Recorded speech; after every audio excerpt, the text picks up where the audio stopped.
Hi mga mi! Andito na naman ang anak ng mangungutang na kapunta ng Hong Kong na tagapunas ng puwet at tagadakot ng tooth! Ayan! For today's OOTD ay simpleng white shirt lang at saka checkered na skirt na bigay sa akin ni Ate Evelyn. At saka sunglasses syempre at saka white shoes.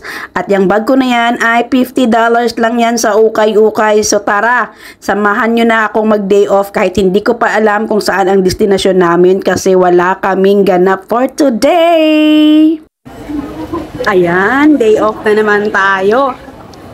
Wala kaming ganap ngayon so hindi ko pa alam kung saan kami pupunta.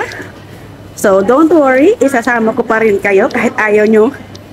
Kahit hindi nyo gusto, isasama ko pa rin kayo. So ayan. Ganyan lang yung pormahan natin ngayon at grabe, ang init talaga. Kaya naka-white shirt lang ako. At syempre, may pa-sunglasses tayo, ano. So, I'll see you again later. Kakain muna kami ng kapatid ko. Kikitain ko muna si Jackie. Bye! The angel and the devil. Black and white. At si hi, ano yung sabi rin? Hi. Ano yung kakain muna kami at wala daw siya. Sabi, malumbay daw yung katawan niya. Pakainin ko muna to, baka pagkain lang yung kulang sa mukhang yan.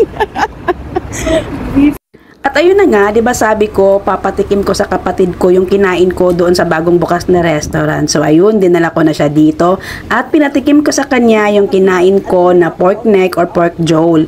So ayan, so makikita niyo mamaya kung ano yung kinain niya at ano yung kinain ko. So paalam, bye!